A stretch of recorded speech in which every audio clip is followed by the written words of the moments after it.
नमस्कार। शनि साधना के हमारे इस कार्यक्रम में एक बार फिर आप सभी का स्वागत है। मैं आपका ज्योतिष मित्र पंडित हिमांशु शर्मा आप सभी का स्वागत करता हूं और उम्मीद करता हूं कि आप सभी कुशल मंगल होंगे। लाल किताब में के अनुसार कुंडली के सभी भाव में सूर्य की स्थिति के विषय में हम चर्चा कर रहे हैं और आज हम चर्चा करेंगे कि कुंडली का जो सातवां भाव है, सातवां भाव मतलब आपकी लाइफ पार्टनर, पति पत्नी का भाव, दैनिक रोजगार का भाव, आजीविका का भाव। इस भाव में यदि सूर्य हो तो क्या परिणाम मिलते हैं। देखिए, यह है सातवां नंबर, सप्तम भाव, विवाह का भाव। यहां पर यदि गर्म गोला, सूर्य का गर्म गोला बैठेगा तो सोचिए क्या दिक्कत होगी। आप उसको इमेजिन कर सकते हैं। सबसे बड़ी बात है कि सप्तम भाव में सूर्य बैठा हुआ है तो भारी पितृदोष बनता है, जिसके कारण वंश वृद्धि में विवाह में ही रुकावट आ जाती है। विवाह नहीं होगा तो संतान कैसे होगी, संतान नहीं होगी तो वंश वृद्धि कैसे होगी। तो सप्तम का सूर्य जो होता है लाल किताब के अनुसार वो नीच राशि का सूर्य होता है। और नीच राशि का जो सूर्य होता है वो विवाह में रुकावट खड़ी कर देता है। इसमें सबसे बड़ी रुकावट का कारण पिता का कोई कारण होता है, यानी या तो पिता के कारण बात बिगड़ जाती है या पिता का कोई संबंध दिक्कत दे देता है।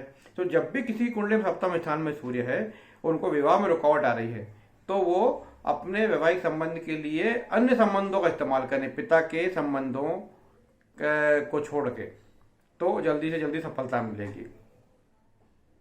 इसके अलावा पितृदोष की शांति करवाएं।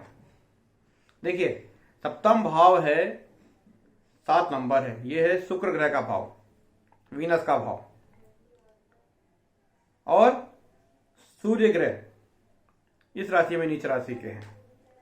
तो दोनों जो ग्रह हैं एक दूसरे के जस्ट अपोजिट है। शादी के बाद ईगो के कारण, सूर्य होता है ईगो, अहंकार, तो शादी के बाद ईगो के कारण झगड़े और विवाद भी हो जाते हैं यदि सप्तम भाव में सूर्य हो तो। कई बार ईगो के कारण इतना अहंकार हो जाता है कि दोनों एक दूसरे से बातें नहीं करते, अलग हो जाते हैं। तो यहां पर यदि सप्तम भाव में सूर्य है तो विवाह में दिक्कत स्पष्ट रहेगी। विवाह देर से होगा, देर से होने के बाद में झगड़े भी होना शुरू हो जाएंगे, बात बात पे मनमुटाव होगा, अहंकार के कारण परिवार में अलग अलग रहेंगे। सप्तम भाव का सूर्य विवाह के लिए बहुत हानिकारक है, इसका ध्यान रखें। इसका उपाय है, एक तो पितृदोष की शांति, दूसरा यदि लड़के की पत्रिका में हो तो अर्क विवाह, लड़की की पत्रिका में हो तो कुंभ विवाह। ये 2 चीजें आपको करना ही पड़ेगी। इससे ही आपके जीवन में सप्तम भाव का जो सूर्य, चाहे वो किसी भी राशि का हो, कुंडली उठाइए, कुंडली का पहला भाव लग्न का और नीचे का 7वां भाव विवाह का भाव होता है। यदि यहाँ पर सूर्य बैठा चाहे 1 नंबर से 12 नंबर है तो ये दिक्कतें आने वाली है, पक्की बात है। इसके लिए लड़कों के लिए अर्क विवाह, लड़कियों के लिए कुंभ विवाह, ये अवश्य करवाना चाहिए। और साथ में जब ये आप क्रिया करवा रहे हैं तो उस समय पितृदोष की शांति, पितृदोष से जुड़ा हुआ जैसे पिंडदान होता है, तर्पण होता है, ये जरूर करवा लीजिए। निश्चित रूप से आपके विवाह से जुड़ी समस्याओं में कमी आएगी। विवाह के बाद और जैसे ही विवाह हो रहा है उस समय गेहूं और गुड़ का दान अवश्य कर दीजिए, गेहूं और गुड़ का दान अवश्य कर दीजिए। ईगो और अहंकार बिल्कुल मत पालिए, और अन्यथा आपका वैवाहिक जीवन डिस्टर्ब हो जाएगा। ये लेकिन कब तक चलेगा?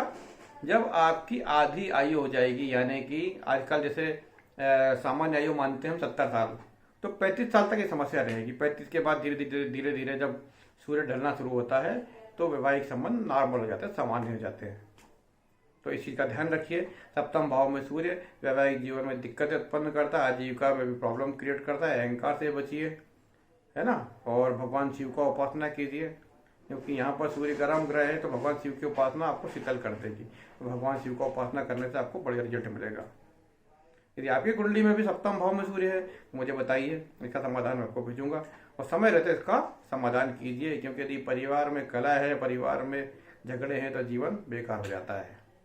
तो इसके लिए सप्तम भाव के सूर्य का उपाय अवश्य कीजिए। तो ये रहा लाल किताब के अनुसार सप्तम भाव में सूर्य के परिणाम और उसके उपाय जो मैंने आपको बताया। आपको मेरा कार्यक्रम कैसा लगा बताइए। चैनल को सब्सक्राइब तो अवश्य कीजिए और लोगों से करवाइए। किस विषय पे प्रोग्राम चाहते हैं वो भी बताइए, है ना। नमस्कार।